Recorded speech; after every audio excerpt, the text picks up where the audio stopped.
Bueno, sí, ahora sí damos inicio a la teórica número 7 de termodinámica. Voy a compartir pantalla y empezamos nuevamente. Bueno, en función de los distintos postulados, de los 4 postulados que habíamos visto sobre el cual se basaba la teoría termodinámica postulatoria, habíamos definido lo que se denomina la relación fundamental de un sistema, que para el caso de un sistema simple, esta relación fundamental era de la siguiente forma que está acá escrita, ¿no? Donde decíamos que la energía interna, estoy hablando de representación energética, es una función de la entropía, el volumen y el número de moles para sistemas simples. Si ustedes se fijan, tanto la entropía como el volumen como el número de moles son parámetros extensivos. ¿Qué significa que sean parámetros o variables extensivas? Que son variables que dependen de la cantidad de masa del sistema. Y ahora vamos a analizar un poquitito cada uno de ellos. El parámetro más claro de ver que es extensivo es el volumen. ¿Sí? El volumen depende de la cantidad de materia. ¿Está? Y si yo duplico la cantidad de materia bajo las mismas condiciones, voy a duplicar el volumen. O voy a aumentar, aunque no sea lineal, voy a aumentar el volumen. El número de moles de por sí es extensivo, es la materia, digamos. ¿Sí? Y la entropía, ¿cómo uno puede estar seguro de que la entropía es una propiedad extensiva? ¿Por qué? Por el tercer postulado. En el tercer postulado se dice que la entropía, una de las propiedades es que es aditiva. El hecho que sea aditiva, estamos directamente implicando que es una función extensiva, es un parámetro extensivo. Si yo lo puedo sumar, ¿sí?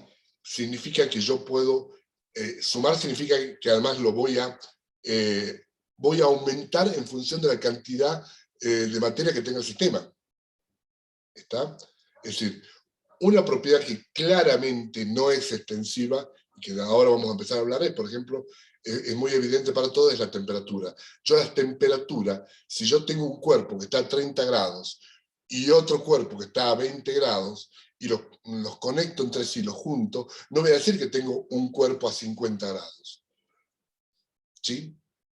La temperatura claramente es una propiedad que no es extensiva, que es una propiedad intensiva. Bueno, ahora vamos a ver cómo inferimos lo de extensiva e intensiva cuando desarrollemos un poquitito esto, y quiero específicamente entrar en el concepto de temperatura. ¿Está?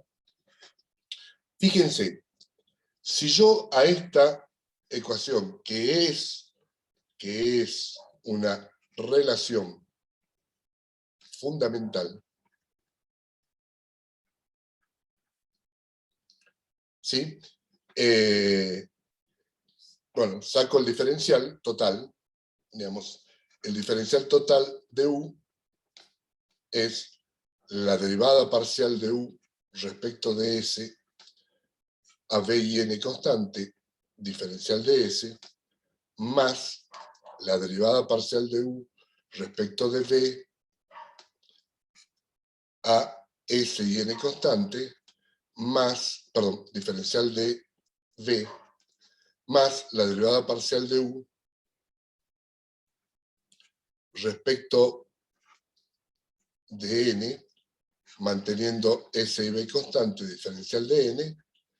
Bien, en donde habíamos definido de que esto era T, esto era menos P, y esto era potencial químico. Estos 3 parámetros, ¿sí? Temperatura, presión y potencial químico, ¿sí? Son claramente parámetros o variables, si quieren llamarlo así, variables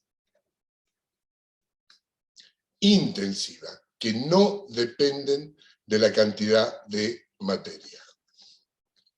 Fíjense, cómo yo paso de una variable extensiva a una variable intensiva, derivando. Es una de las implicaciones físicas que tienen el hecho de derivar. Esto se ve esto se ve cuando yo digo que una propiedad es aditiva, estoy implícitamente diciendo que es una ecuación de primer orden. ¿Por qué?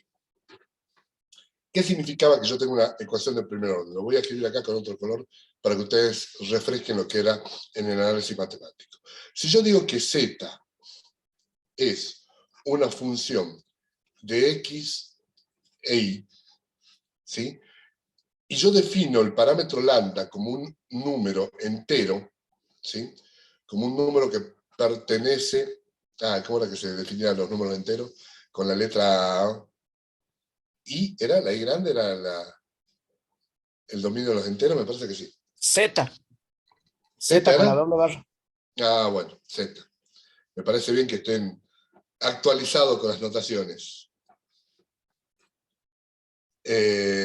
Vamos a poner...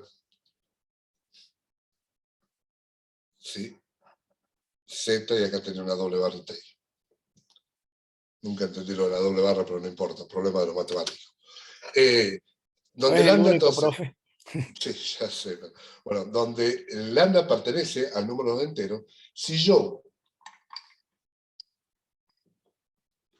pongo a la función z, que definía acá arriba, en función de lambda x y lambda, vamos a escribir mejor, lambda x y lambda y, si yo lograba hacer que esto sea igual a lambda función de x e y por lo tanto lambda z, el exponente con el cual yo obtenía lambda era el grado de la ecuación. O sea, si en este caso es exponente 1, estamos hablando de una ecuación de primer orden.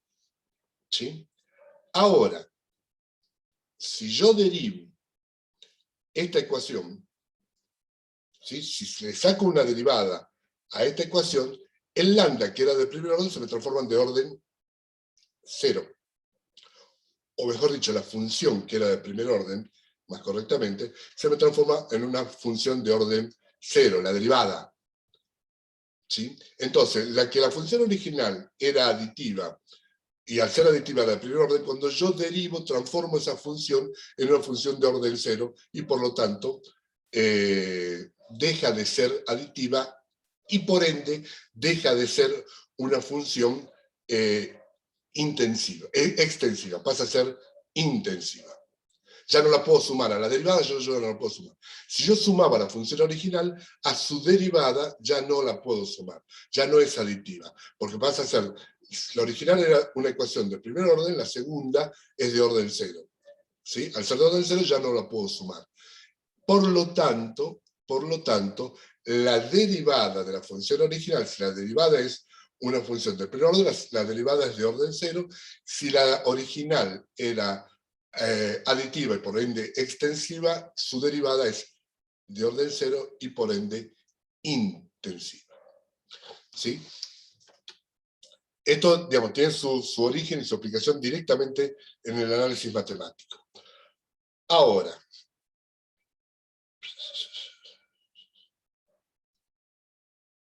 les recomiendo que se vayan al libro de análisis matemático y vean ecuaciones de orden 1, de orden 0, como para refrescar estos conocimientos. ¿Está?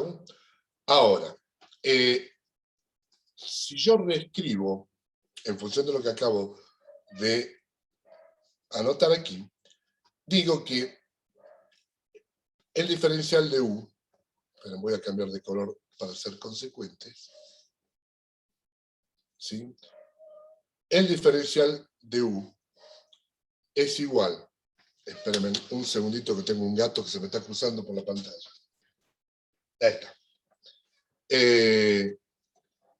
Si yo defino, entonces, ese diferencial de U como T por diferencial de S, menos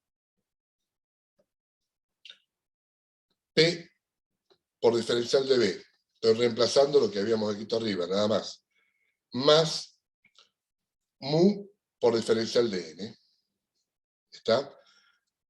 A estos pares de variables, que sería acá T y S, P y volumen, y mu y número de moles, se lo conoce con el nombre de, o sea, esto y esto se lo conoce con el nombre de pares conjugados. Esto lo vamos a utilizar mucho más adelante, pero por eso es que ahora lo estoy mencionando. ¿Sí? O sea, la temperatura y la entropía son pares conjugados, la presión y el volumen pares conjugados, el potencial químico y el número de moles, la fuerza electromotriz y la carga eléctrica, la tensión lineal y la longitud, la tensión superficial y el área, todo eso son pares conjugados, ¿sí? En donde uno de ellos es, a veces no es tan fácil de visualizar, pero uno de ellos es intensivo y el otro es extensivo, ¿sí? Con algunas excepciones, ¿sí? Bueno, pero eso es lo que ahora quiero que tengan ustedes en cuenta. Solamente hago mención a esto porque después lo vamos a utilizar mucho, especialmente cuando empecemos a estudiar formulación matemática de la termodinámica. Bien, ahora vamos a hablar de un tema que hasta el momento no hemos mencionado después de haber postulado. Fíjense de que nosotros hemos definido, y acabo de mencionarlo hace un ratito, a la temperatura como la derivada parcial de la energía interna respecto de la entropía, manteniendo todo el resto de las variables constantes. Eso es la definición de entropía. Fíjense que acá no lo estoy limitando a sistema simple. Al poner X sub J en el código, vale para cualquier sistema esto, ¿sí? Si fuese un sistema simple, ahí yo tendré que poner el volumen y el número de moles nada más. Ahora, fíjense, a la entropía es una función que es una función matemática abstracta que la definimos nosotros, enunciada en el segundo postulado. ¿De acuerdo? En el tercer postulado hemos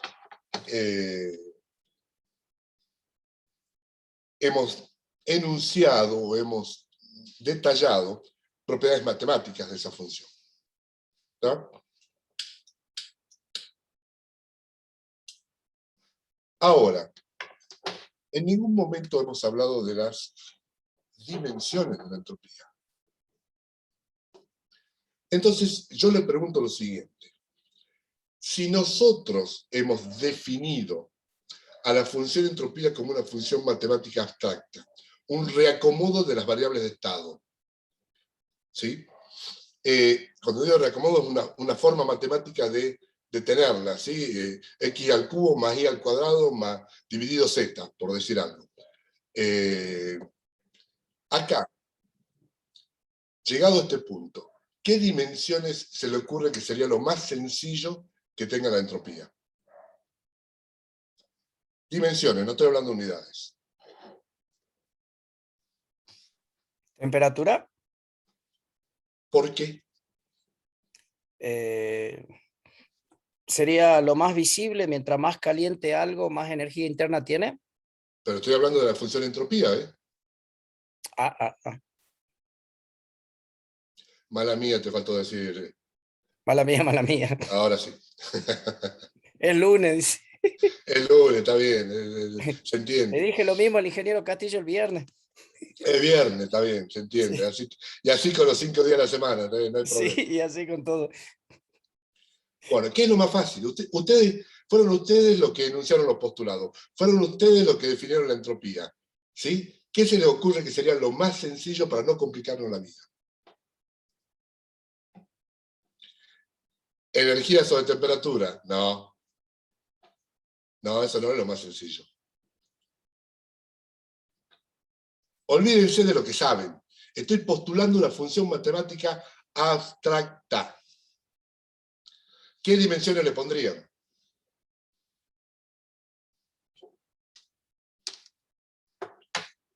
Por ahí dijeron algo, solo que tienen el muteado.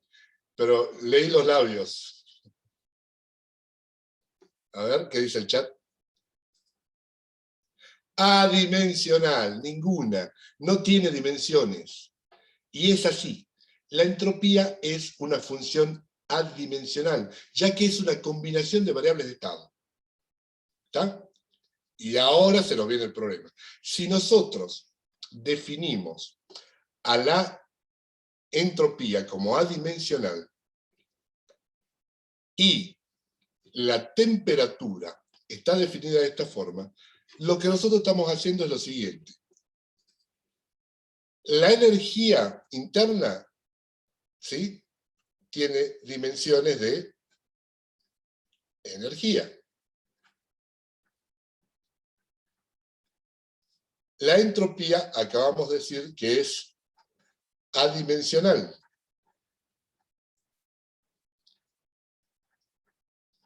Ahora le pregunto, ¿qué dimensiones tiene la temperatura?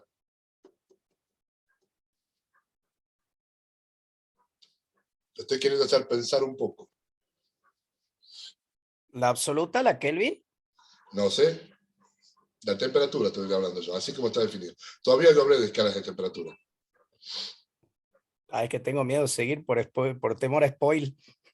¿Ya? Vos podés, estás habilitado a callarte, Ah, bien. Aldo, no hay problema, pues ya lo viste. Energía, correcto. La temperatura, así como está planteado, tiene dimensiones de energía. ¿Está? Las dimensiones de la temperatura son dimensiones, por definición, tienen dimensiones entonces de energía. Ahora, fíjense una cosa muy interesante. Energía interna es extensiva. Entropía, por el tercer postulado, también es extensiva. ¿Sí? La temperatura es, al ser una derivada primera, es una propiedad intensiva, que también tiene dimensión de energía, pero las unidades son totalmente distintas. ¿Está? La temperatura va a tener dimensiones de energía, pero va a tener su propia escala de unidades, que no tienen ninguna relación, a simple vista, no tienen ninguna relación con las unidades de energía de la energía interna. ¿Está? En el MKS, por ejemplo, la energía interna, ¿sí?, va a tener unidades de energía que sería el joule. ¿Sí? Dividido la entropía es nada, que no tiene dimensión. Y la temperatura va a tener su propia escala de unidades, o sea, su propia unidad, que son las escalas de temperatura. ¿Cuáles son las escalas de temperatura? Ahora sí. ¿Cuáles son las escalas de temperatura que son aptas para el trabajo termodinámico? Son aquellas escalas que siempre sean mayor que cero. ¿Por qué? Por el segundo postulado. El segundo postulado me exige que la derivada parcial de la entropía respecto, perdón, el segundo no, el tercer postulado, respecto de la energía interna sea esto, con los x sub j constantes, sea esto mayor que cero. Esto, por definición, era 1 sobre la temperatura mayor que cero. Significa que la temperatura siempre tiene que ser mayor que cero. ¿Sí? Entonces, tengo que usar escalas de temperatura que sean coincidentes con este criterio. Y nosotros, el mundo, digamos, ha desarrollado dos escalas que cumplen este criterio. ¿Sí? La escala Kelvin, ¿sí?, para los cristianos occidentales, ¿sí?, y la escala Rankine para los cristianos británicos, por decirlo así, ¿no?, para la escuela británica. ¿Está? Bien, ahora vamos a hablar un poquitito de esas escalas en un ratito. Entonces, de vuelta, la energía tiene dimensiones de temperatura y unidades de escala de temperaturas absolutas. Rankine o Kelvin. ¿Está? Y la energía tiene sus propias unidades, que ya conocemos, de física, y la entropía es adimensional. Fíjense que esto no es algo ilógico, porque la termodinámica clásica define la temperatura como una medida del contenido energético de un sistema. Esa es la definición de la termodinámica clásica de temperatura. ¿Sí? Entonces, a temperaturas altas, mayor contenido de energía. No me la cuantifica la energía, no la cuantifica. Simplemente indica que es un indicador del contenido energético de un sistema, la temperatura. No dice que es energía. Es un indicador del contenido energético, según la termodinámica clásica. Y según esta termodinámica, digamos, es consecuente con eso, en donde nosotros decimos que la temperatura tiene unidades, tiene dimensiones de energía, pero su propia escala.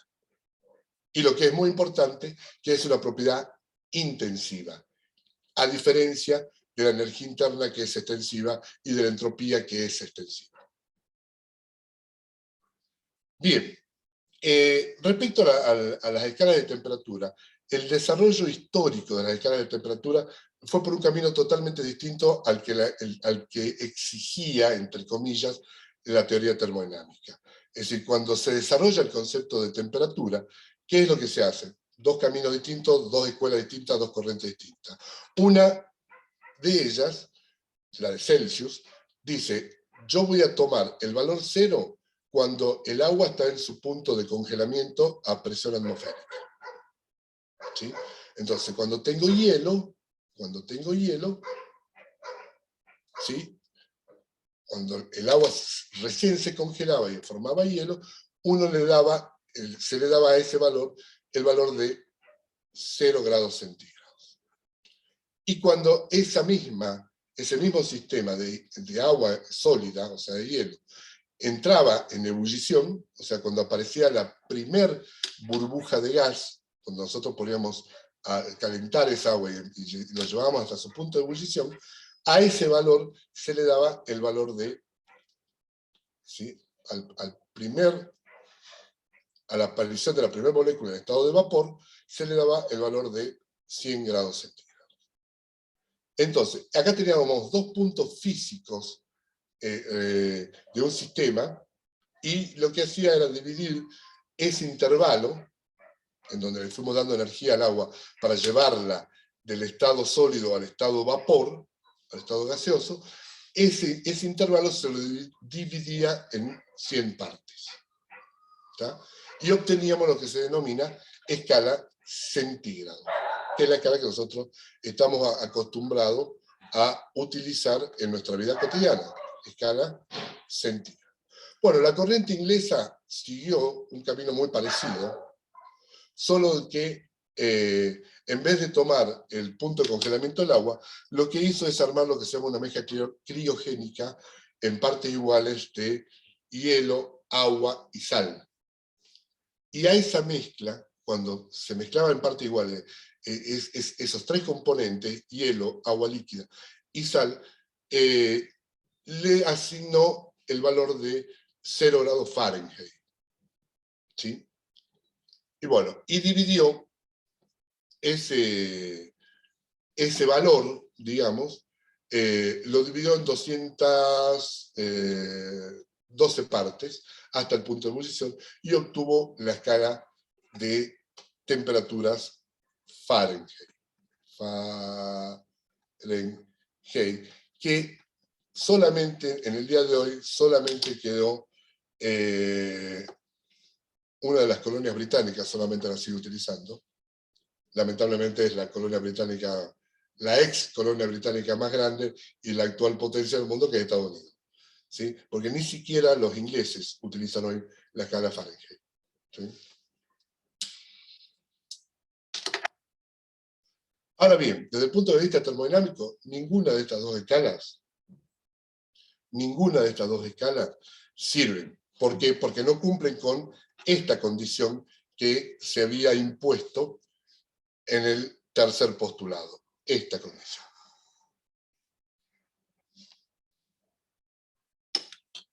¿Sí? Ahora, algunas aclaraciones. La escala Fahrenheit, y esto lo van a ver en la práctica, por eso no voy a entrar mucho más en detalle. La escala en Fahrenheit, para el punto de congelamiento del hielo, toma un valor de 32 grados Fahrenheit. Y para el punto de ebullición del agua, toma el valor de 212 Fahrenheit. Es decir, en el mismo intervalo que la escala centígrado lo divide en 100 grados, la escala en Fahrenheit lo divide en 180 grados. Esta distancia. Por lo tanto, el grado Fahrenheit es de tamaño 1.8 más chico que el grado de la escala centígrado. ¿Sí? Por suerte, solamente para transformar una escala de temperatura, tanto la Fahrenheit como la centígrado, en absoluta, lo único que hay que hacer es hacer un corrimiento de escala. Nada más. Es decir, si yo, partiendo de la escala centígrado, quiero, digamos, llevarla a una escala absoluta con el mismo tamaño de grado, lo que tengo que hacer es correr esa escala en 273.15 grados. De forma tal que ahora la temperatura de congelamiento del hielo en escala Kelvin, escala absoluta Kelvin, esto se transforma en 273,15 Kelvin, y el vapor en ebullición sería 373,15. El intervalo, o la cantidad de grados que hay en el intervalo entre el punto de congelamiento del agua y el punto de ebullición, sigue siendo lo mismo, 100 grados. ¿Sí? Porque el tamaño de grado centígrado es igual al tamaño de grado Kelvin. Bueno, lo mismo ocurre con la escala Rankine, que sería la absoluta correspondiente equivalente a la Fahrenheit. Hay un corrimiento de escala que también lo único que hace es simplemente llevarla, proyectar hacia el cero absoluto. ¿Está? Eso lo menciono ahora, ustedes lo van a ver bien en la práctica con números y van a intentar deducir una forma general de transformación entre una escala y otra. Por eso yo no me voy a meter mucho más que esto que acabamos de hablar en la parte teórica, ¿no? Lo dejo para el ingeniero Castillo, que desarrolla la parte práctica de la conversión de una escala a otra. ¿Sí? Profe, Bien. una pequeña duda. Uh-huh. ¿Esto del Fahrenheit tiene algún motivo en especial o es gana de complicarse la vida nomás? Fueron razonamientos históricos. Fueron razonamientos históricos. Es decir, buscaron justamente Fahrenheit, que fue el que desarrolló, lo que hizo fue buscar algún sistema fácil de reproducir, y para él fácil de reproducir era esa mezcla criogénica en parte iguales de hielo, agua y sal común. Y a esa le asignó el punto cero, bueno, de ahí hizo todo su desarrollo y todo el resto. ¿Sí? Lo que pasa es que para nosotros nos parece obvio la escala centígrado. Para los yanquis les parece obvio la escala Fahrenheit. ¿Sí? Pero bueno, digamos, ni una ni otra sirve desde el punto de vista termodinámico, y hay que hacer la conversión respectiva para trabajar siempre con escalas absolutas. Siempre en termodinámica se trabajan con escalas absolutas. Aun cuando nosotros en el diálogo coloquial termodinámico, yo me voy a referir muchas veces a grados centígrados. ¿Sí? Lo que sí es importante retener de que el tamaño de grado centígrado y el tamaño de grado Kelvin es el mismo. El tamaño de grado Fahrenheit y el tamaño de grado Rankine es el mismo. ¿Sí? Oscar, buenas noches. Sí. Sí, Miguel. ¿Por qué 15? Porque así da la proyección de... Para el 0 centígrado. Para el cero absoluto, cuando se hace una proyección, hay metodologías que llevan a explicar esto, da que tiene que ser 15. ¿Sí? Gracias. Bueno. Es decir, el 273,15 no es caprichoso. es simplemente a través de la aplicación de la gráfica de Gay-Lussac para gases ideales, se llega a la proyección de que en el cero, el que vendría a ser el cero absoluto, corresponde a menos 273,15 grados centígrados. ¿Sí? Corremos 273 grados, 15 la escala, y esa la transformamos en cero, y de ahí volvemos a reconstruir la escala. Es ¿Está? como mi amigo Evangelista Torricelli, que le gustaba jugar con mercurio. Exactamente. Usó el mercurio y dijo, bueno, perfecto, a 30 pulgadas de mercurio tenemos la presión de una atmósfera. ¿Está? Son más que nada razones históricas esas, más que de desarrollo. Recuerden es físicamente que imposible, ¿no? alcanzar el cero absoluto. Sí, Sí, ¿o no? sí. Hay una singularidad en el cero absoluto. No lo quiero ahora complicar mucho con ese tema. Pero Sí, en teoría efectivamente, no hay movimiento supuestamente en ese cero absoluto. exactamente, hay entropía cero, por el cuarto postulado. ¿Está? Bueno, dicho todo esto, yo ahora, lo que ya hablamos del concepto de temperatura, ahora voy a dar, y no lo voy a hacer de una forma, porque no me interesa tanto el desarrollo, la demostración teórica, se la voy a escribir, es matemática, voy a encontrar dos relaciones formales que me interesa que la sepa. Me interesa la conclusión. ¿Sí? Con lo que la demostración matemática no la voy a hacer paso a paso, porque le voy a llenar, simplemente la voy a ir copiando y la voy a ir explicando. ¿Sí? Me interesa la conclusión de dos relaciones formales que después la vamos a utilizar bastante. Una es lo que se llama relación de Euler, ¿sí? Y la otra es la relación de Gibbs-Duhem.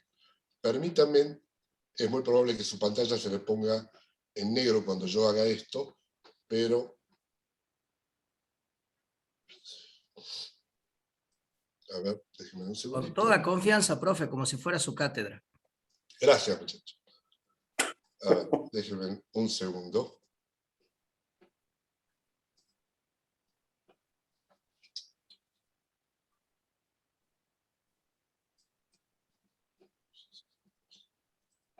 Bueno.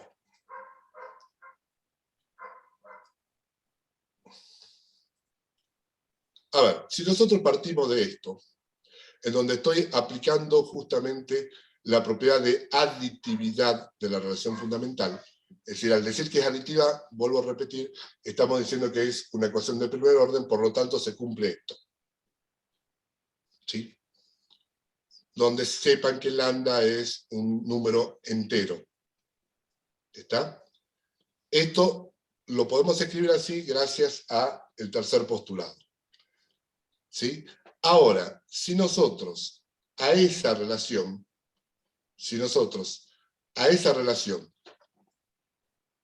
le aplicamos lo siguiente,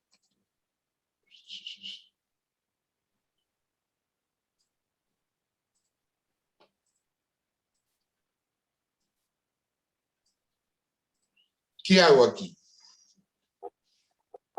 Primero, hago el desarrollo, ¿sí? Aplico el diferencial a cada uno de los miembros de acá arriba, ¿sí? Y derivo, ¿sí? O sea, lo que en realidad estoy haciendo es derivar ambos miembros de esta relación de la de arriba, ambos miembros de esta relación, lo derivo por diferencial de lambda a cada uno de ellos. Entonces hago la derivada de u respecto de lambda, la derivada de u respecto de lambda, para cada una de las variables, y multiplico y divido cada uno de estos miembros por el diferencial de lambda s, en este caso, multiplico y divido por diferencial de lambda b, multiplico y divido por el diferencial de lambda n, o sea, no cambio la ecuación. La derivada del segundo miembro de esta igualdad, la derivada de esta ecuación, lambda u respecto de lambda, me da u. ¿Sí? Y no me interesa tanto de que aprendan este desarrollo. Quiero que entiendan de dónde sale nada más y cómo llego. Fíjense que la derivada de lambda S respecto de lambda, esto que está aquí, esto es S. ¿Sí? Y esto que está aquí es B. Y esto que está aquí es N. ¿Sí? N. Entonces, ¿cómo me va quedando esto?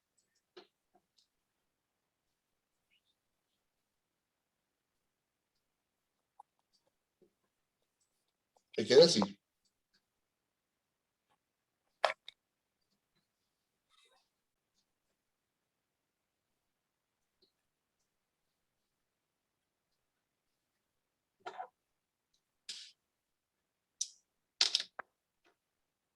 Insisto, si ustedes quieren después, siéntense a desarrollar matemáticamente esto y van a ver que no es complicado, simplemente lo estoy haciendo rápido, ya les digo simplemente para que me interese la conclusión de esto, ¿no? Y ahora, si yo tomo para lambda igual a 1, para un valor de lambda igual a 1, ¿qué me queda? Me queda lo siguiente.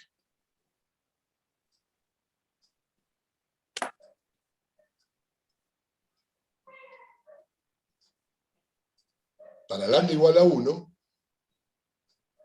me queda esto. Porque me queda, si lambda es igual a 1, la derivada de S, B y N, o sea, de U de S, B, N respecto de S, es esto y es esto para cada término. Y esto, sí, ahora claramente, acá se puede ver, de que esto es T, esto es menos P, y esto es mu. Por lo tanto, si reemplazo, me va a quedar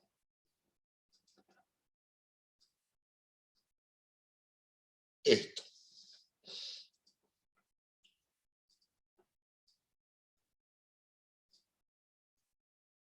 U igual a TS menos PB más mu n. U es igual a TS menos PB más mu n, que es la ecuación de Euler para sistemas simples.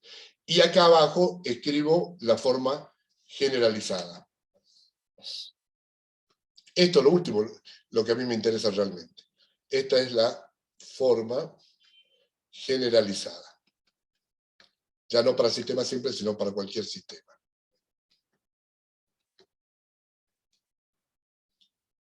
¿Sí?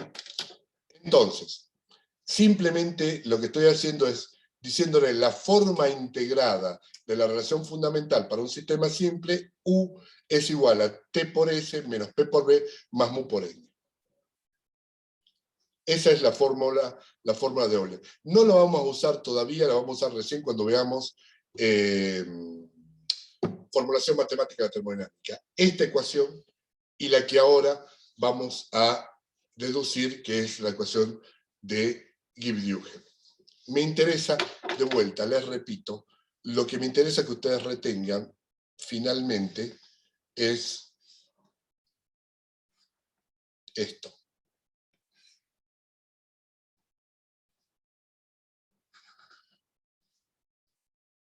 Si después quieren, para que les quede claro y retenerlo, ver la deducción, se sientan tranquilos, van a ver que la deducción es bastante sencilla.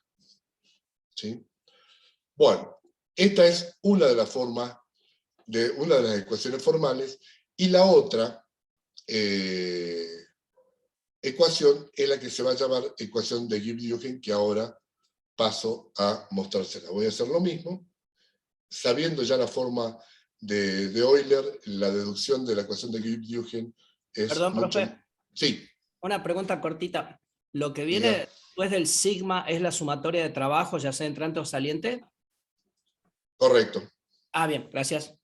Donde PJ y XJ son pares conjugados, ahora sí ya puedo hablar de pares conjugados, es menos PB, puede ser tau L, tau área, tau tita, fuerza electromotriz, o sea, FEM, carga, todos los pares que ustedes ya vieron en el primer práctico. ¿Se acuerdan? Formas de transferencia de trabajo conservativos.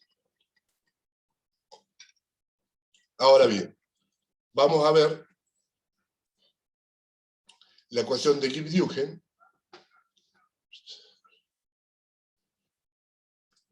que surge de esto que voy a escribir.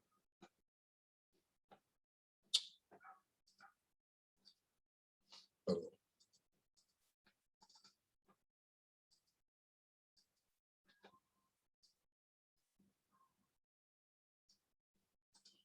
Bueno, fíjense, parto de la fórmula de Euler,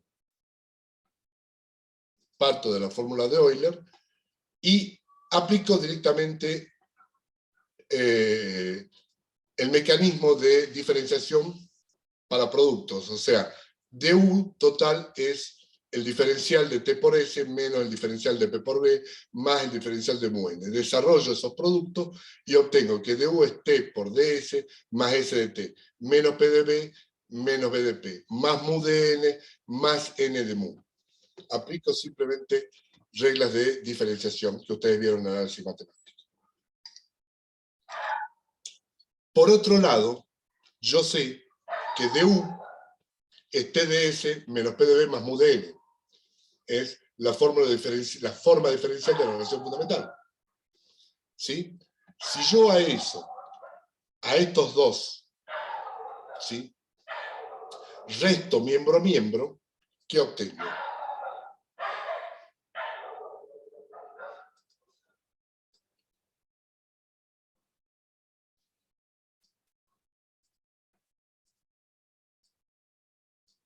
Restando miembro a miembro, du, diferencial de u menos diferencial de u es 0, y fíjense que este se me simplifica con ¿sí? Este se me simplifica con este, estoy restando miembro a miembro, y mu diferencial de n se me simplifica con este. ¿Y qué me queda? Que 0 es igual a s diferencial de t menos b diferencial de p más n diferencial de mu. Si de aquí despejo diferencial de mu, ¿sí?, llego a esta ecuación, que el diferencial de mu es igual a menos S chica, ¿por qué? Porque estoy dividiendo la entropía por el número de moles. Y B chica, estoy viendo el volumen total por el número de moles. ¿Está? Y eso es lo que se conoce como ecuación de Gibbs-Duhem para sistemas simples.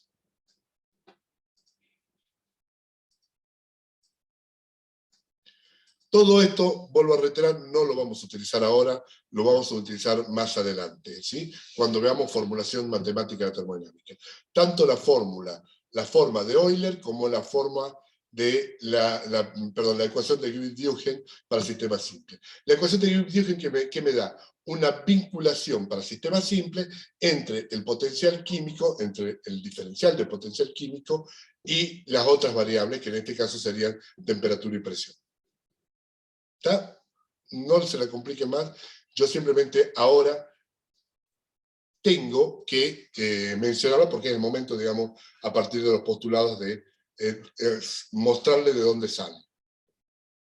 No lo voy a usar ahora, lo vamos a usar en la segunda parte de la materia, a ambas, tanto a las fórmulas de Euler como a la ecuación de Gibbs-Duhem. ¿Está? Bueno, y ahora lo que voy a hacer es mostrarles 4 definiciones de derivadas segundas que surgen de la relación fundamental, que sí tienen una directa y estrecha relación con magnitudes que se han usado en el desarrollo de la termodinámica clásica. Esas 4 relaciones,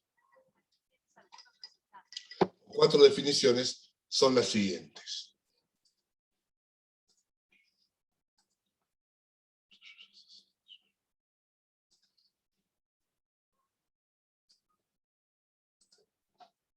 Ahí la tiene. Vamos a definir a la capacidad calorífica a presión constantes, esto es capacidad calorífica a P constante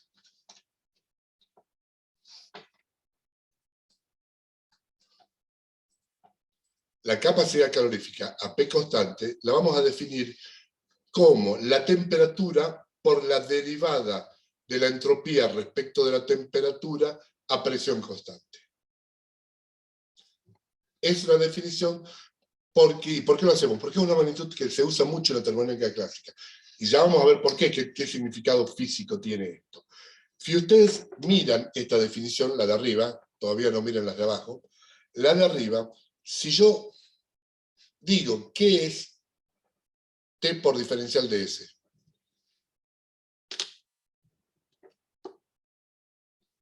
¿Qué es?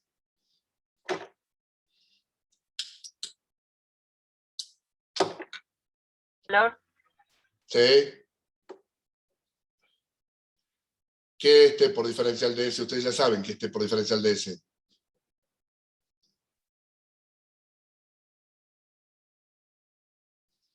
A ver, ahí me contestan en el chat.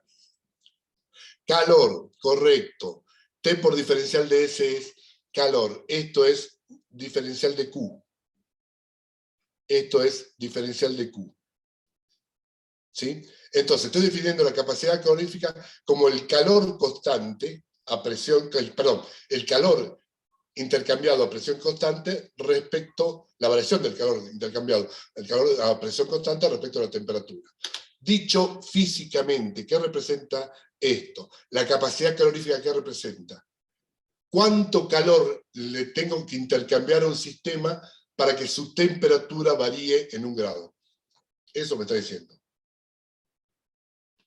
El número de capacidad calorífica, vuelvo a repetir, me está indicando cuánto calor tengo que intercambiar en un proceso a presión constante para que su temperatura cambie en 1 grado centígrado.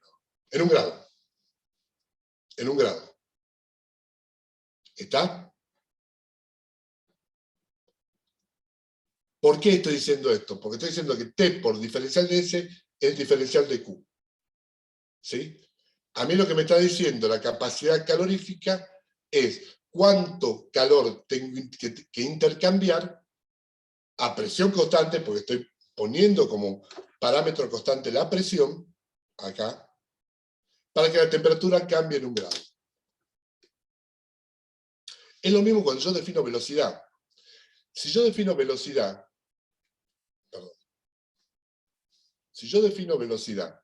esto de física 1, ¿sí? La velocidad, ¿qué es? La derivada del espacio respecto del tiempo. ¿Sí?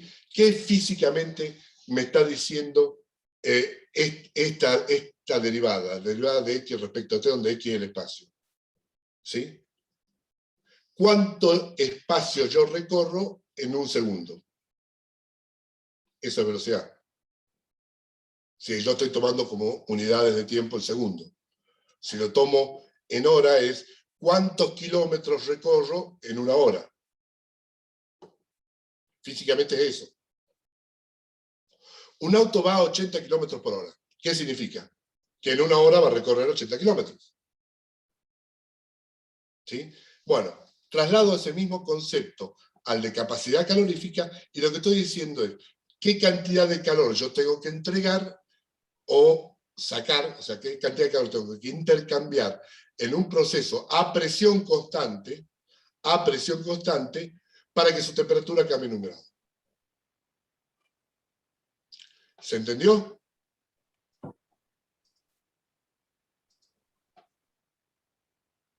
Silencio en la sala. Sí. Bueno. La siguiente, ¿por qué digo que esta es una derivada segunda? Porque fíjense que estoy derivando acá abajo,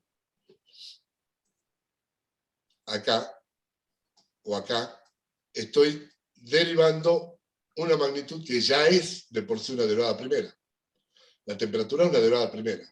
Si estoy sacando la derivada parcial de la temperatura, estoy derivando por segunda vez. ¿Está? Por eso uno dice que estas magnitudes son derivadas segundas. Esta de que está acá abajo es similar al anterior, solo que el proceso, en vez de llevarlo a presión constante, lo tengo que llevar a volumen constante. Entonces, CB se define como la cantidad de calor que tengo que intercambiar a un sistema a volumen constante para que su temperatura cambie en 1 grado.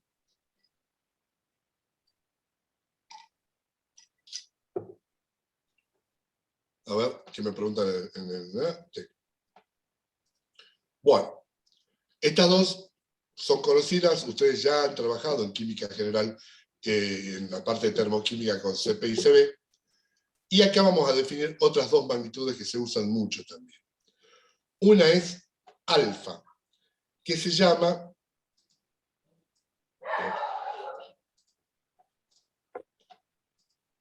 alfa, lleva el nombre de coeficiente de expansión térmico.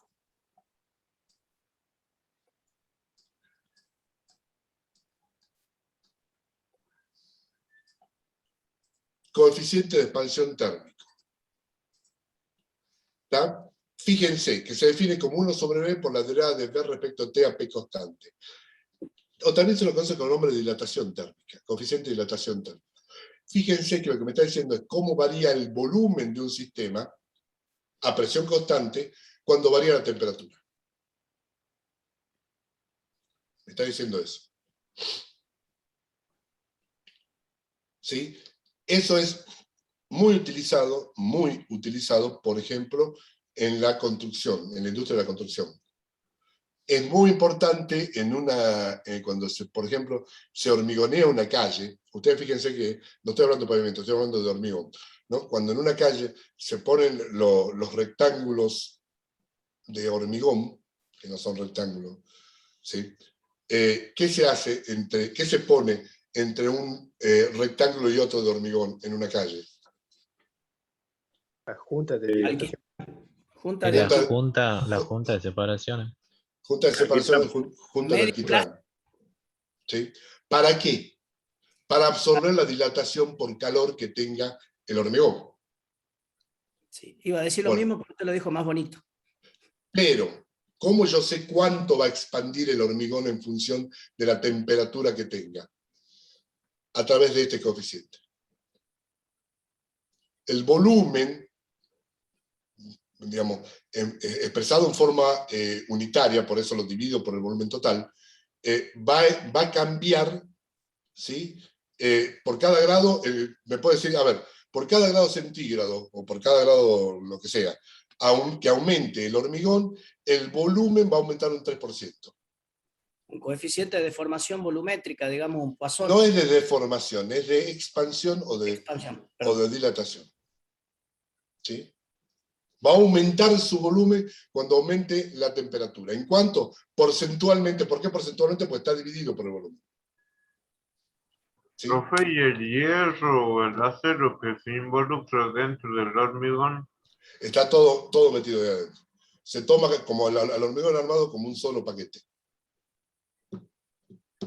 Está todo considerado adentro. Esto es un problema de los ingenieros civiles, no nuestro. Ellos han decidido que fuese así. ¿Sí? Pero a ver, ese es uno de los tantos ejemplos para los que se usa. Nosotros, si yo tengo un sistema que es un gas, ¿sí? Conociendo alfa voy a saber cuanto aumente la temperatura en 1 grado, cuánto me va a aumentar el volumen. Si el gas es ideal, es fácil de obtener.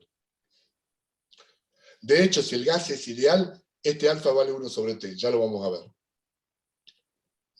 No ahora. Pero si el gas es real, a mí me interesa saber, che, me aumentó en 1 grado la temperatura, quiero saber en cuánto me aumentó el volumen. Eso me lo da este coeficiente. Y lo mismo ocurre para el otro, que es el que me falta acá,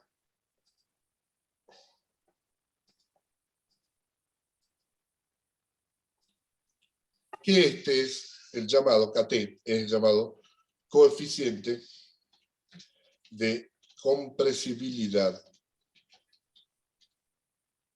isotérmico.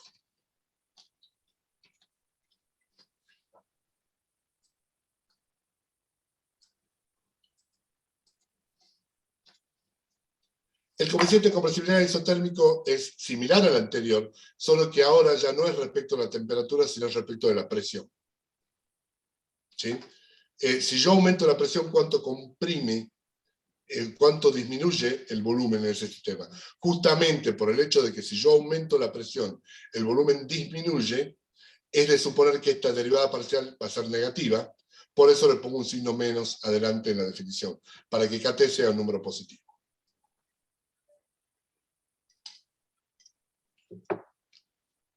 ¿Está claro? Bueno.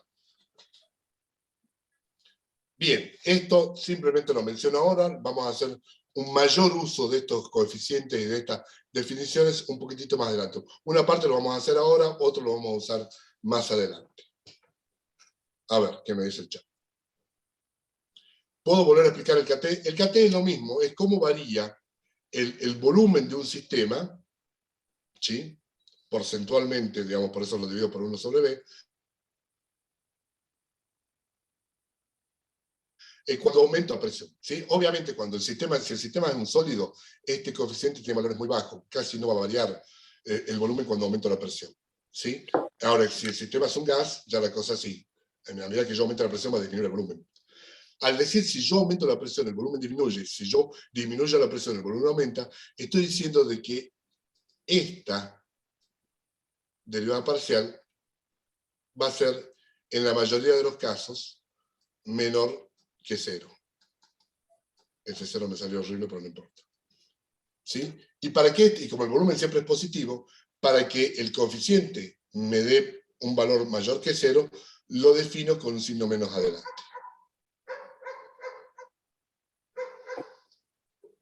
Bueno.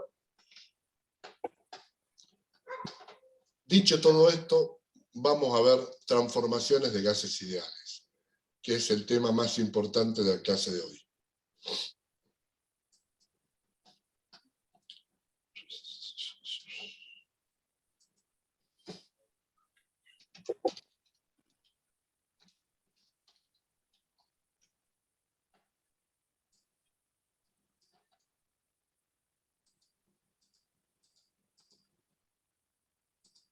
Que les quede claro.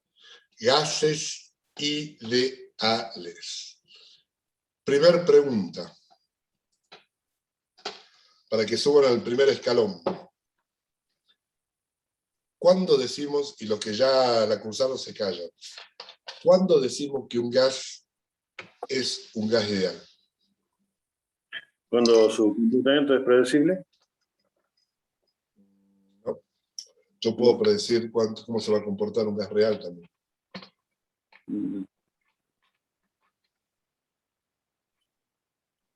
O dicho de otra forma, ¿cuál es la definición de gas ideal?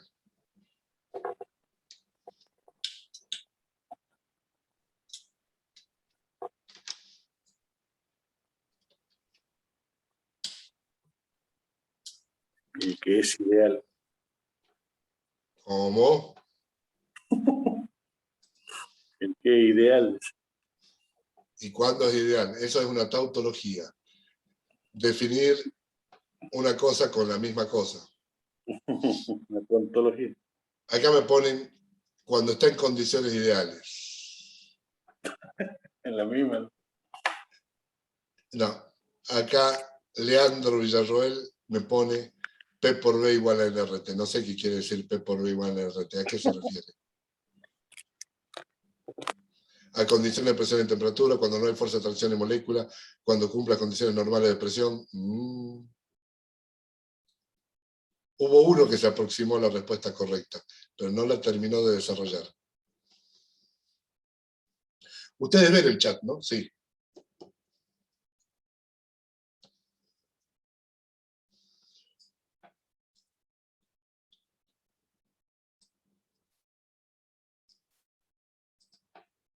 A 0 atmósferas, no. Cuando el volumen es constante, no. Esta es la parte que me encanta. Cuando podemos predecir su comportamiento, ya lo dijo Miguel Boticlero hace un rato, no, porque yo un gas real puedo predecir el comportamiento. Cuando todos los choques son elásticos, no. Esa es teoría cinética de los gases, que va a conducir a gases ideales, pero no. Cuando no posee cambio termodinámico, no. A ver, ustedes ya saben de química, y saben mucho de química. Cuando no ¿Cuándo? interfiere en ninguna reacción. No. ¿Cuándo una solución se la llama solución ideal?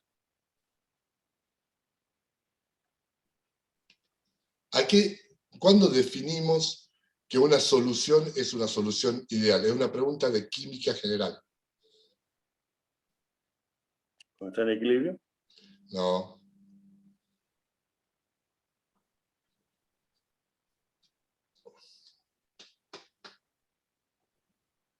Vamos, eso ustedes ya lo estudiaron y ya aprobaron química general. Sí, ¿no? ¿no? Cuando cumple determinada ley, me ponen, ¿qué ley? De los gases ideales. Bien.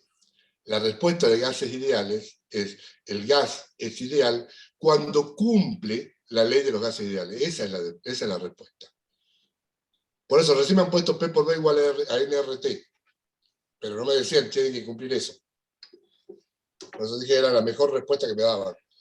Un gas es ideal cuando cumple, por definición es ideal, cuando cumple que P por B es igual a nRT. La teníamos ahí. Y la respuesta de química general es: cuando una solución es ideal, cuando cumple la ley de Raoult. Cuando cumple la ley de Raoult, decimos que una solución es ideal. Acá decimos que un gas es ideal cuando cumple, exactamente se comporta como la ley de los gases ideales. Después entraremos en discusión cuándo un gas se va a comportar como un gas ideal a presiones bajas y a temperaturas elevadas. ¿Por qué? Porque es la condición en la cual me va a llevar a que se cumplan las hipótesis de la teoría cinética de gases. Eso es cuando se cumple. ¿Está? Pero la definición de un gas ideal es aquel gas que cumple que P por B es igual a nRT. Es por definición. Ahora sí, a la luz de lo que ya estuvimos viendo, P por B igual a nRT. ¿Es la relación fundamental de los gases ideales? O dicho de otra forma, ¿tengo en P por B igual a nRT toda la información termodinámica que necesito para resolver un sistema que es un gas ideal? Sí. Acá Gastón, que no sé qué Gastón es, solamente veo Gastón, me pone que sí. Que con P por B igual a nRT tengo toda la información termodinámica de un gas que necesito para resolver un sistema que es un gas ideal. Ok, vamos a suponer que sí. Si fuese así, de acuerdo a lo que acá me contestan, yo tendría que responder cualquier pregunta termodinámica de un gas ideal con P por B igual a nRT. Entonces ahora le hago la pregunta. Un gas que está a presión de... acá hay uno que se avivó y puso no. Ese ya está jugado, está bien, hay que ser oportunista y aprovechar el Se armó el debate, se armó el debate. Se armó el debate. Ahora, yo les pregunto, tengo un gas, por ejemplo, tengo un gas que está a presión de 2 atmósferas. ¿Sí? Y tengo una temperatura que desde ya les digo es 300 Kelvin. Con esos datos, ¿puedo sacar cualquier cosa del gas ideal? Perdón, le doy un datito más. N. Digo que el número moles es igual a 3 moles. Ahí dice moles. Sí, ya con ese sí. Ya con eso puedes saber todo. Perfecto. A ver, Aldo Ariel Paniagua, que dijo sí con tanta seguridad. ¿Cuánto vale la energía interna?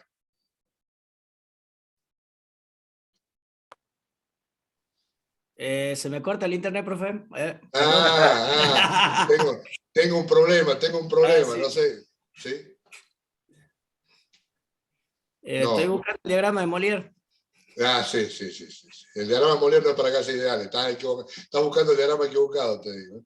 Bueno, a ver, no, porque P por B igual a NRT no es una relación fundamental, es una ecuación de estado. ¿Sí? Justamente, no puedo resolver, por ejemplo, la pregunta de, con esos datos, ¿cuánto vale la energía interna? ¿Sí? Porque me está faltando otra ecuación. Porque no tengo toda la información termodinámica. La otra ecuación que me falta para un gas ideal, que ustedes no la deben conocer, pero que sirve y es así, es la que me dice que la energía interna de un gas ideal es igual a 3 medio de NRT.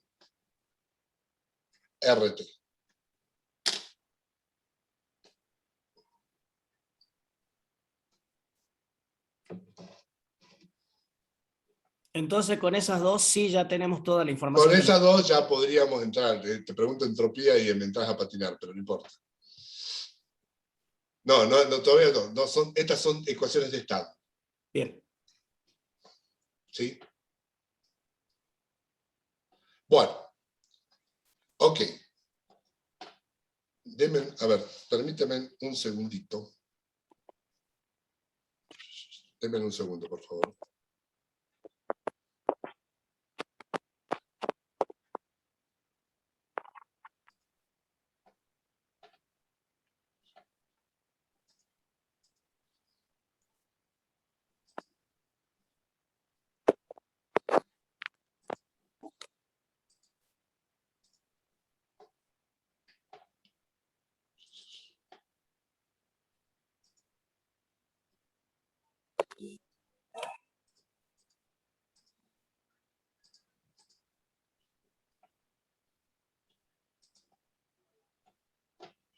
A ver, espérame.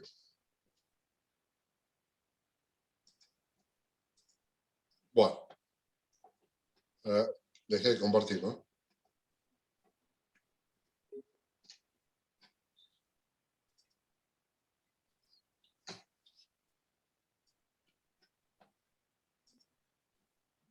Ahí está. Ahí volví al anterior. A ver. ¿Podría repetir la energía interna? Sí, esta es otra ecuación. Lo que pasa es que la ecuación U igual a 3 medio de NRT es una ecuación, también es una ecuación de estado que normalmente ustedes no la conocen, pero es así.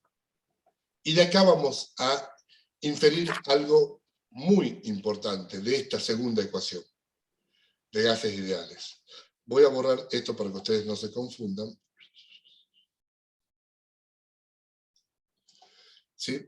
Fíjense lo que está diciendo la segunda ecuación, esta ecuación.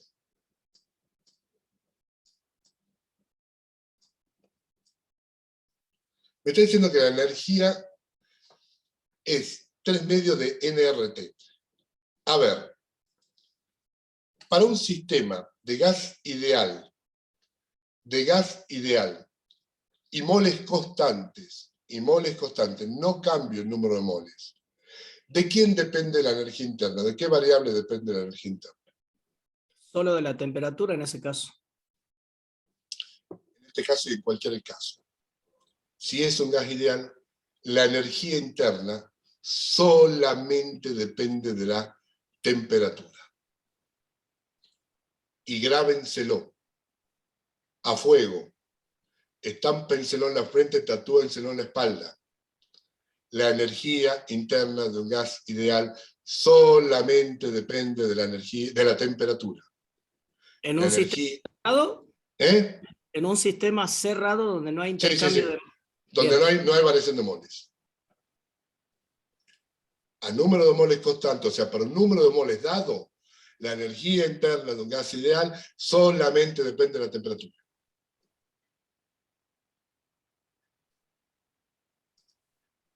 Obviamente también depende del número de moles, pero yo estoy fijando el número de moles. ¿Y por qué depende del número de moles? Porque la energía interna es una propiedad extensiva. Ahora, si yo les digo, el número de moles permanece constante, la energía interna de ese gas, que es ideal, solamente depende de la temperatura y nada más. Y de nadie más. Ahora fíjense qué implica esto. Habíamos hablado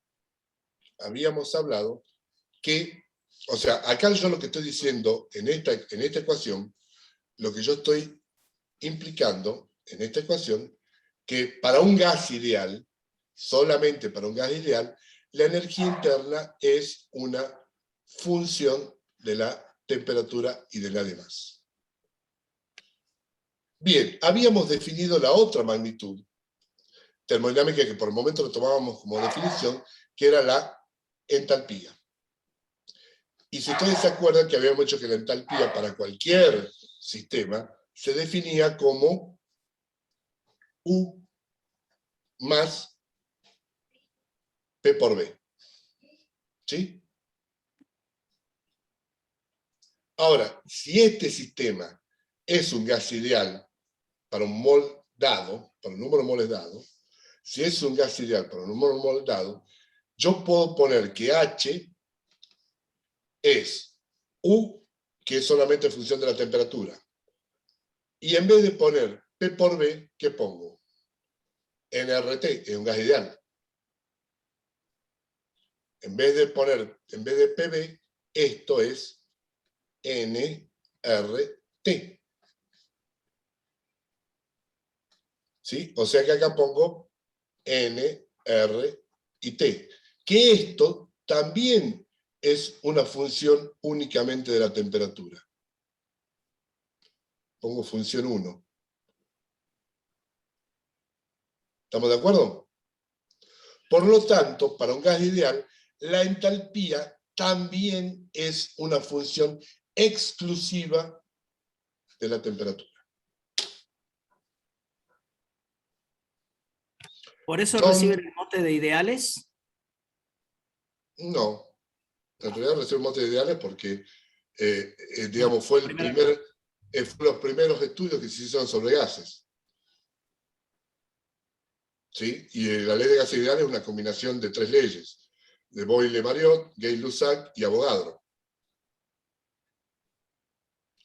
¿De dónde se obtiene esa segunda ecuación? Esa segunda ecuación se obtiene desde un análisis de la termodinámica clásica. Lo mismo que P por B igual a nRT. Estos son observaciones de hechos naturales. ¿Sí? Desde el punto de vista de la termodinámica postulatoria, yo tendría que poder obtener esta formulación partiendo de conocer la relación fundamental para un gas ideal. Que de hecho se la conoce. Si yo conozco la relación fundamental para un gas ideal, voy a concluir, aplicando ecuaciones de estado, o sea, haciendo las derivadas parciales, voy a encontrar P por B igual a nRT y U igual a 3 medios de nRT. Por ahora eso sale de la observación, es empírica. Bueno, la ley de gases ideales en realidad es una combinación de dos cosas, ¿no? De la observación empírica, de vuelta, combinación de Boyle-Mariotte, Gay-Lussac y Avogadro, y también de la teoría cinética de los gases. Yo a partir de la teoría cinética de los gases puedo obtener P por B igual a nRT, y U igual a 3 medios de nRT. Entonces, ¿la H es función de T solo para gases ideales? Sí. Sí, eso es lo que me pregunta Alejo. Si H es función de T solo para gases ideales, sí, es solo para gases ideales. ¿Estamos de acuerdo? ¿Por qué? Porque para gases ideales yo ya mostré que U es función de T, y para llevar H a partir de U, obtener H es H igual a U más PB, reemplazo PB por la ley de los gases ideales. Y de ahí llego a la conclusión de que H también es únicamente en función de la temperatura. Esto va a tener un montón de implicancia en todo lo que analicemos. Y desde ya le digo, y ahora sí, ¿por qué? Lo siguiente, yo se los voy a demostrar cuando tengamos los elementos necesarios más adelante, pero les voy a demostrar lo que voy a escribir ahora. Vuelvo a escribir gases ideales para que no se olviden. Cuando tengamos un poquito más de elementos matemáticos en la segunda parte, y si ustedes quieren anotárselo ahora para recordármelo después, yo les puedo demostrar que para un gas ideal, y lo pongo bien grosero, ¿sí?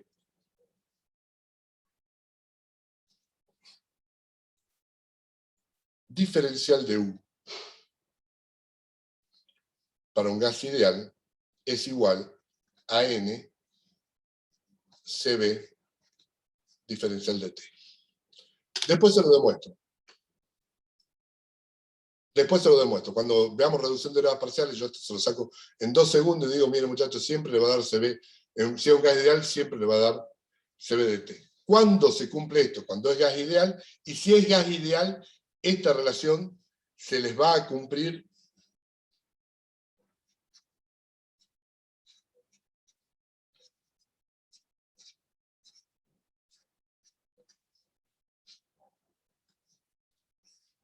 ¿Les queda claro?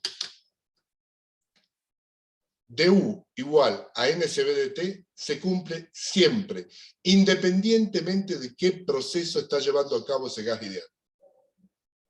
No tiene que ser necesariamente a volumen constante, que es lo que uno tiende a pensar porque aparece un CB. Si es un gas ideal, se le va a cumplir para un proceso adiabático, para un proceso isocórico, para un proceso isobárico.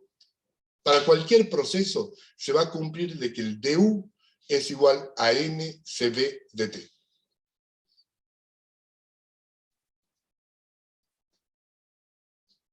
Esto grábenselo. Ya les digo, tatúenselo en el pecho, en la frente, en donde quiera, ténganlo como machete en la mano. Si es un gas ideal, la energía interna solamente es función de la temperatura, y por lo tanto, el diferencial de la energía interna es igual a NCB diferencial de T.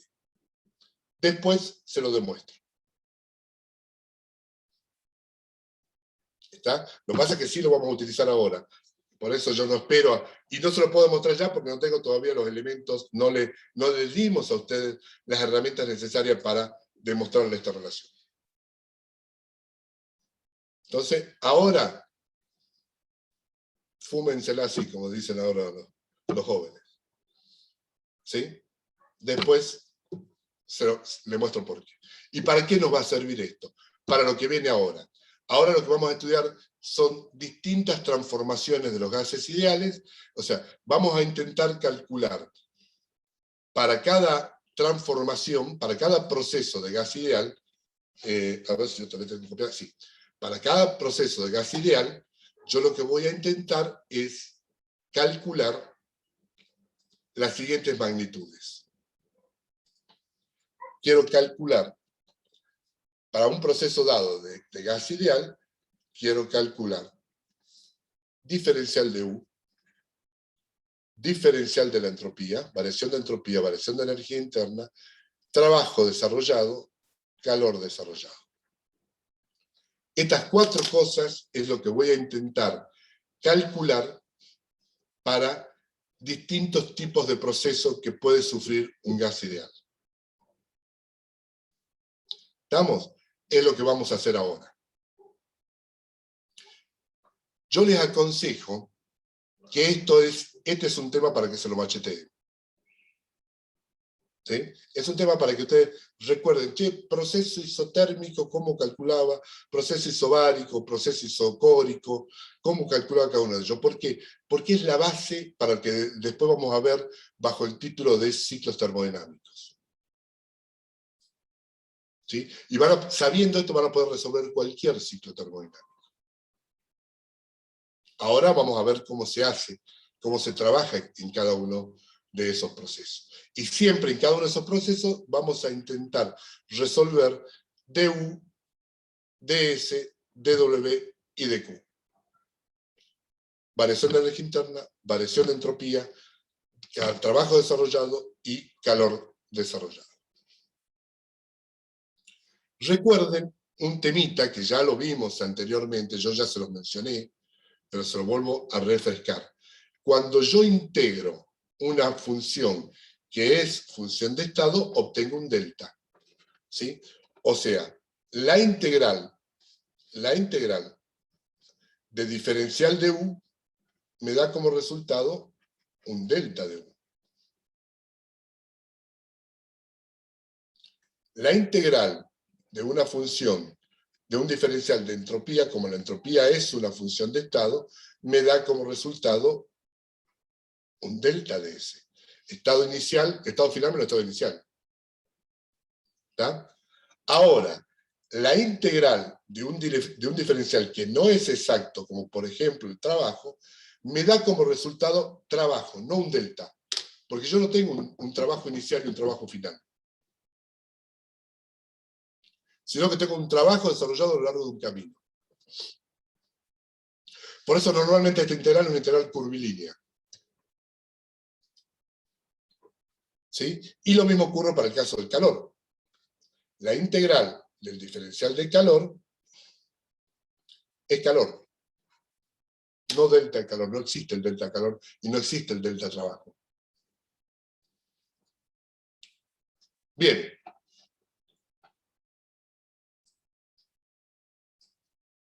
Bueno, ahora sí vamos a las transformaciones y vamos a empezar por las transformaciones más sencillas.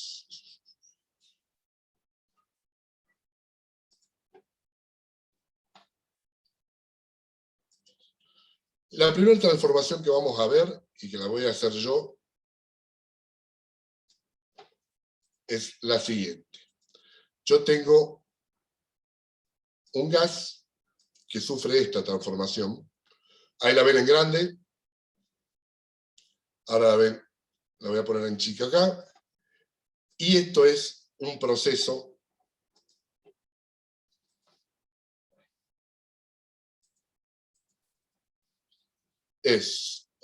me fui de mano.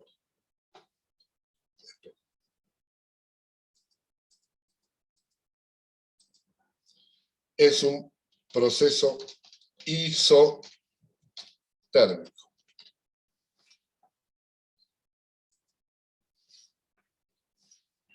El proceso isotérmico, para un gas ideal, fíjense que si nosotros partimos de lo siguiente, de que al ser un gas ideal, yo sé que P por B es igual a nRT. O para un mol, si no lo queremos complicar con el N adelante, lo pongo para un mol, puedo ponerlo P por B chica. B chica es porque está dividido por el número de moles, es igual a RT. ¿Sí? Ahora, si el proceso es isotérmico, significa que esto es constante.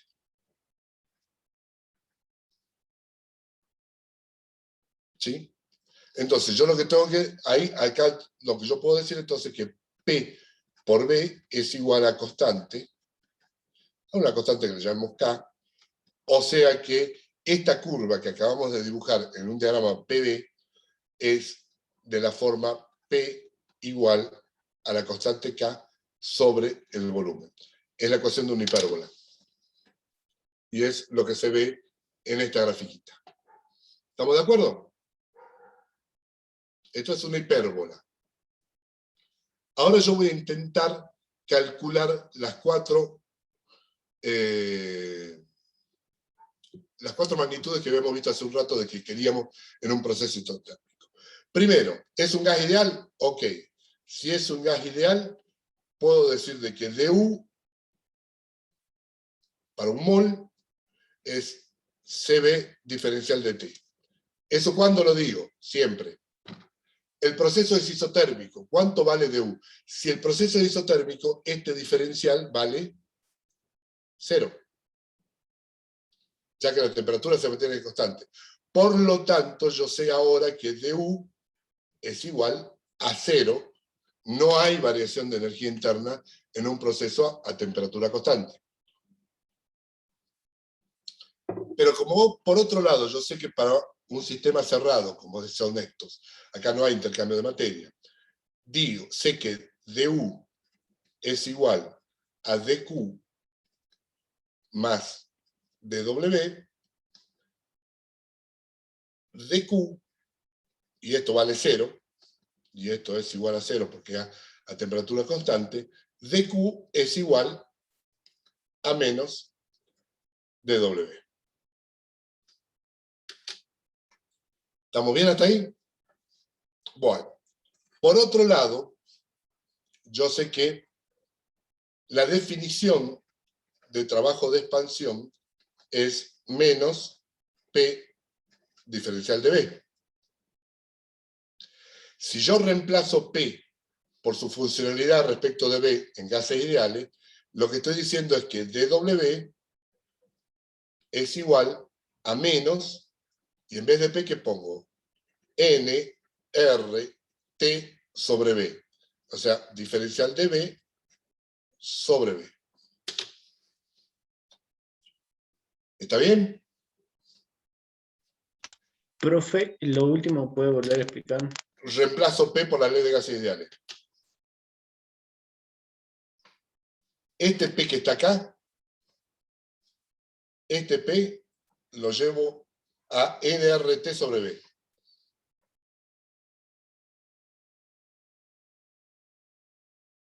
Donde N es una constante, R es una constante y T es una constante. Entonces, de acá si integro, ¿sí? El trabajo, fíjense que al integrar el trabajo ya no pongo delta, en lo que vamos recién, es igual a menos NRT logaritmo de B2 sobre B1, donde 2 es el punto final. Podemos poner B2 sobre 1 o B final sobre B inicial, es lo mismo. Uso el 2 y el 1 porque tenía en el gráfico eso. Dependiendo de qué sentido esté haciendo el...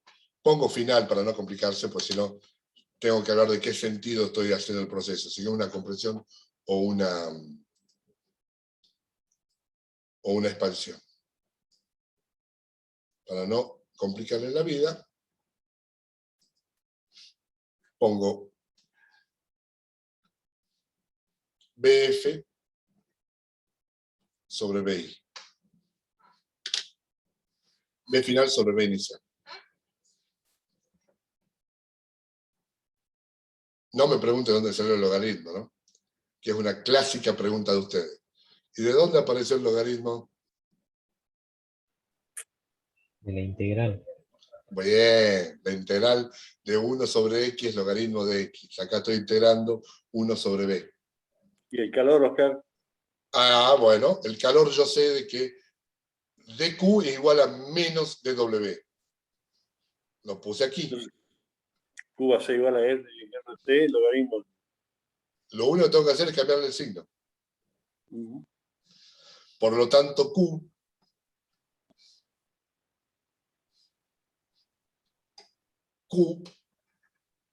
es igual a nRT logaritmo de B final sobre B inicial. Si quieren ser más estricto, yo acá arriba debería poner dq es igual a nRT de B sobre B. Es lo mismo, pero sin el signo menos.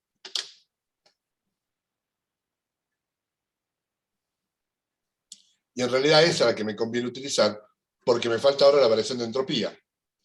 La definición de entropía, del diferencial de entropía, que es igual a dq sobre T. Aquí hay una pregunta que nadie me hizo hasta ahora, y que yo tenía la esperanza de que ustedes me lo puedan hacer, pero me están decepcionando. No es cierto. Si dq es un diferencial inexacto, por lo tanto está cruzadito, tiene el techito ahí, y ds es un diferencial exacto, ¿cómo paso de un inexacto a un exacto?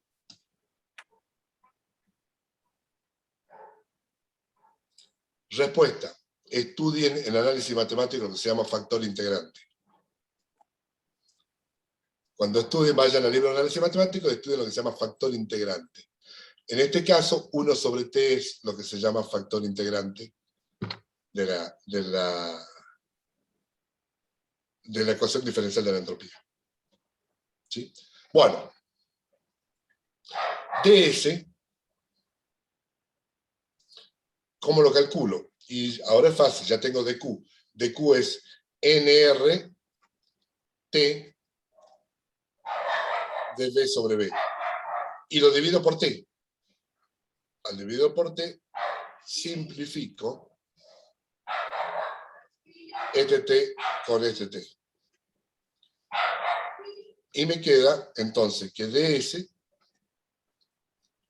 es igual a nr diferencial de b sobre b.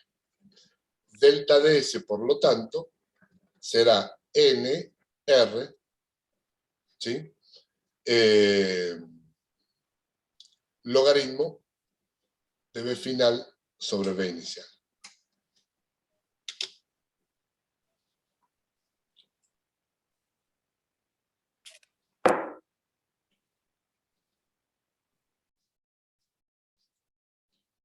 Fíjense que acá las dimensiones de todo esto me lo va a dar R. Yo a R lo puedo escribir como atmósfera en litro sobre Kelvin mol, lo puedo escribir como Joule sobre Kelvin mol, lo puedo escribir como ergio sobre Kelvin mol, lo puedo escribir como calorías sobre Kelvin mol. Y cuando digo Kelvin, digo tamaño de grado Kelvin. O sea, si por ahí me escuchan decir que centígrado, es lo mismo, porque el tamaño del Kelvin es igual al tamaño del centígrado. No estoy hablando de escalas de temperatura de abajo.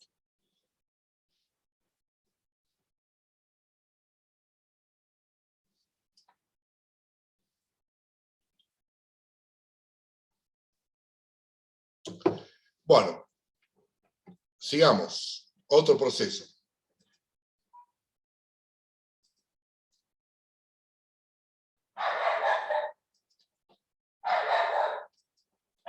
Este me interesa.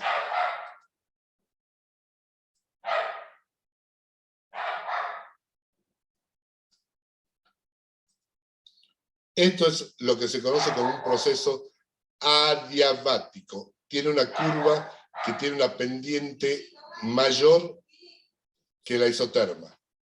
Está más paradita la curva. ¿Sí? Es lo que se conoce el nombre como proceso adiabático. El proceso adiabático tiene la característica que no hay intercambio de calor.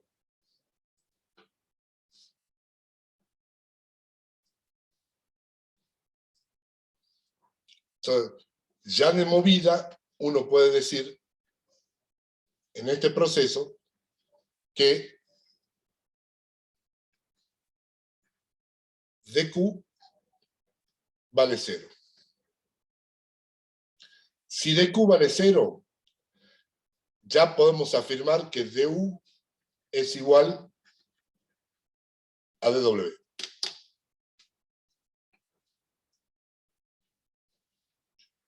El proceso adiabático es el único proceso en el cual el trabajo es una función de estado, porque es igual a la variación de energía interna.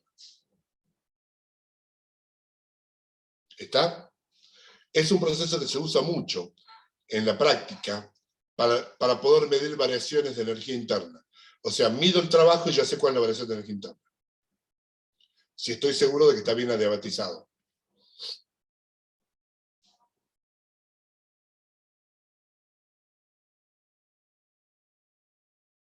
Por ejemplo, ¿qué sistema? Cualquiera, aislalo. Es decir, puedo hacer expandir un gas ideal que está metido en una conservadora de telgopor. Eso es un proceso adiabático. Si yo hago expandir un gas ideal y sin adiabatizarlo, ¿qué me va a hacer ese gas? A medida que lo voy expandiendo, me va a ir chupando calor. Ahora lo voy a hacer expandir, pero no voy a dejar que tome calor. es un proceso adiabático. Una heladera, No, ¿no? no. ¿A qué le llamas heladera? Empecemos así. Heladera, cambio de calor. Si sos pescador, me va a decir la heladera la conservadora. No, no soy pescador. Bueno. Pescador, Sos pescador. sí. Bueno.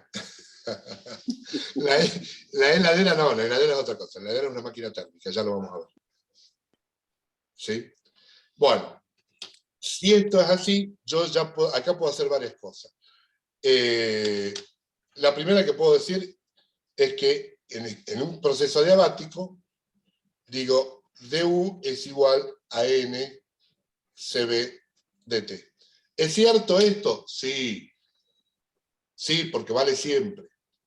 Entonces ahí nomás yo ya puedo decir, si conozco esto, la variación de temperatura, ya puedo conocer el trabajo. Es una forma. Desde ya y de movidita, yo ya sé que para este caso particular de gas ideal, el diferencial de S, que es dQ sobre T, es 0. Porque el dQ es 0. A ver, esto es cierto hasta cierto punto. Un proceso adiabático no siempre es isentrópico. Acá sí. Pero si el proceso adiabático tiene generación interna, o sea, si tiene rozamiento interno de calor, su entropía va a aumentar.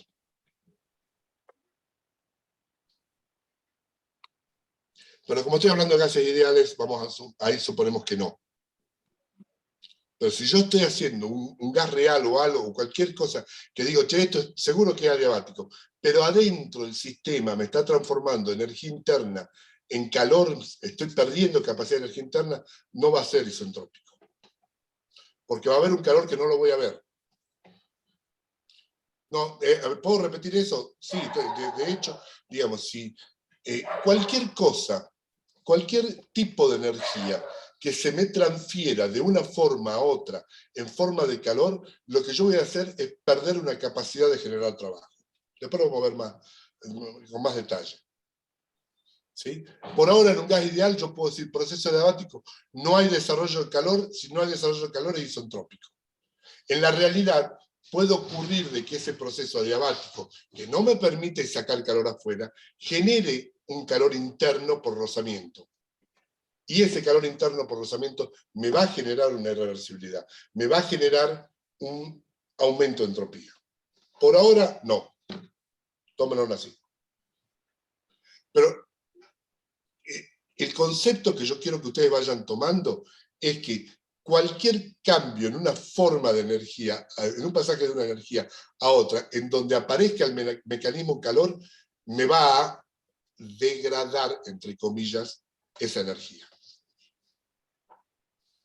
Al transformarlo en calor, yo la pierdo para algo útil. A ver si se entiende mejor ese concepto.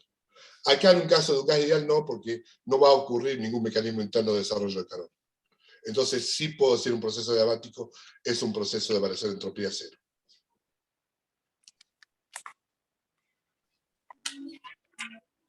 ¿Está? Bueno. Esto lo vamos a investigar con más detalle. Por otro lado, en este proceso adiabático, yo voy a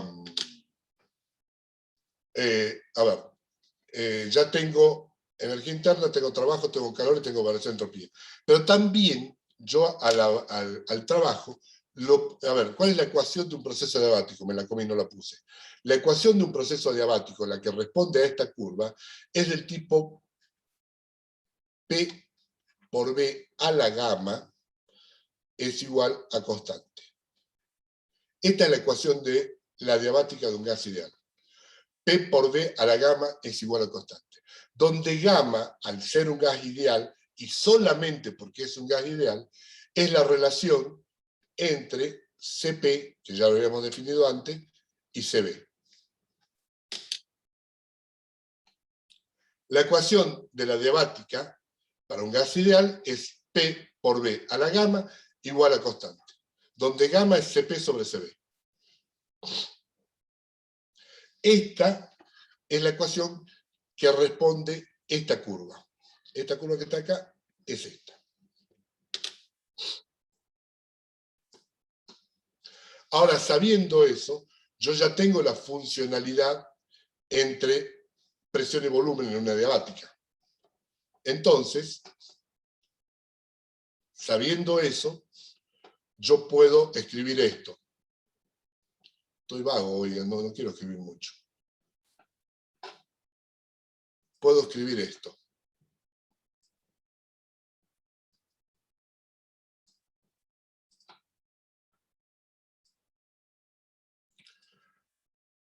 Diferencial de W, acá este diferencial en letra cursiva es el mismo, es el equivalente al diferencial cruzado de trabajo, es igual a menos P de W, menos P diferencial de B. En vez de poner menos P, pongo menos K, que es la constante esta, que yo acá lo puse como constante, ¿sí? Sobre B a la gamma. Hago la integral de eso, que me da todo esto, K sobre gamma menos 1 por B final a la 1 menos gamma menos B inicial a 1 menos gamma. Es otra forma de calcular el trabajo adiabático. Van a ser problemas sobre esto.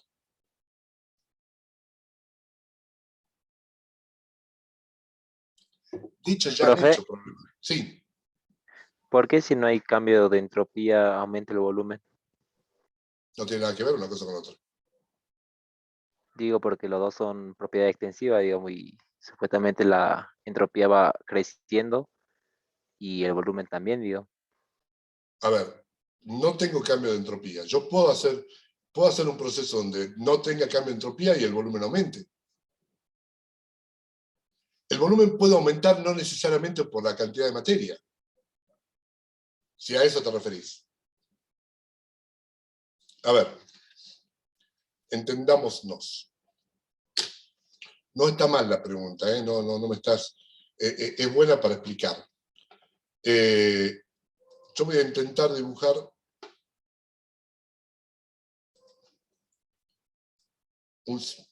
digamos, este es el corte de un cilindro.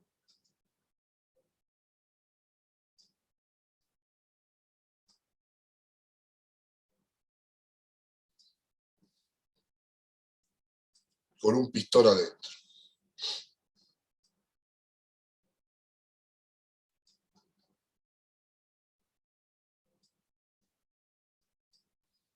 ¿Se entiende? Digamos, acá adentro yo puedo tener confinado un gas.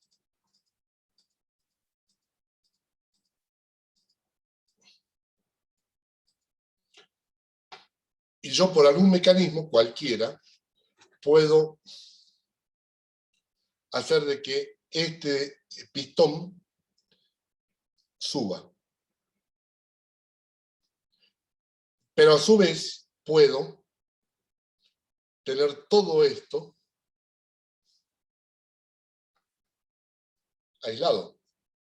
Todo. O sea, no dejo que salga calor ni entre. Y puedo expandir el gas que hay adentro. ¿Es una expansión adiabática? Sí. Lo hago sin intercambio de calor. ¿Va a aumentar el volumen? Sí. Si acá yo no tengo, al hacer este movimiento, en estos puntos, si yo aquí y aquí, o sea que donde toca el pistón, la pared del cilindro, no tengo rozamiento, lo hago a entropía constante. Estoy aumentando el volumen y no la entropía. El número de moles se mantiene constante. Digo lo del número de moles se mantiene constante porque por ahí la pregunta venía si los dos son extensivos. El hecho de que sean extensivos significa que dependen de la cantidad de materia también. Además. Bien, profe. Ahora sí, gracias. Bueno. Entonces, yo lo que les decía es que otra forma de calcular el trabajo era a través de la ecuación P por B a la gamma igual a constante, y yo puedo calcular el trabajo de esta manera. Si yo calculo, depende de qué datos tenga, si yo calculo el trabajo de esta manera, automáticamente tengo la variación de energía interna. Por esto que está acá. ¿Sí? Ustedes saben que por un proceso adiabático se cumple esto.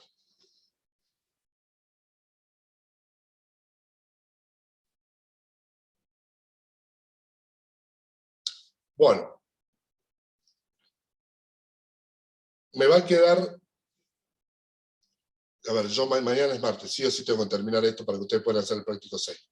Me va a quedar proceso isocórico, o sea, el proceso isométrico, el isobárico, o sea, volumen constante a presión constante, y un proceso mucho más general que se llama proceso politrópico.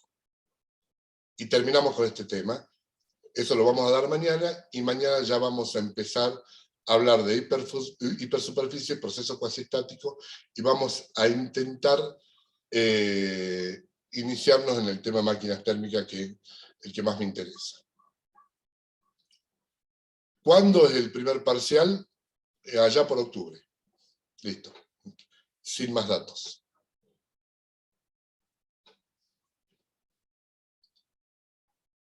Bueno, ¿alguna pregunta?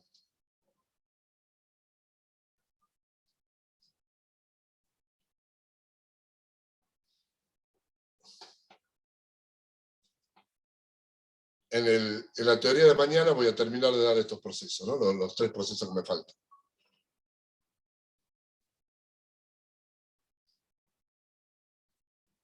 ¿Cuándo suben esta clase? Supongo que la subiremos mañana. Eso depende de en qué momento el soporte técnico nos manda el video para nosotros.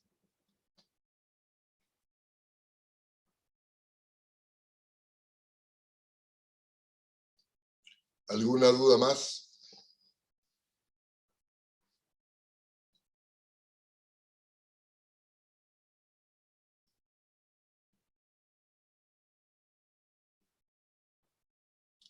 Bueno, nos vemos entonces mañana, martes, a horas 20. ¿Está? Para terminar este tema y iniciarnos en las hipersuperficies y procesos cuasi estáticos y máquinas térmicas. Bueno, gracias, Oscar. Listo, Hasta nos luego, vemos profe. mañana. Chao, hasta Gracias, luego. profe, por la clase. Hasta luego. Hasta luego. Chao, Miguel. Chao, Lito. Hasta luego, profe. Este es un chat social, se transformó en la clase. Veo. Pero está bueno.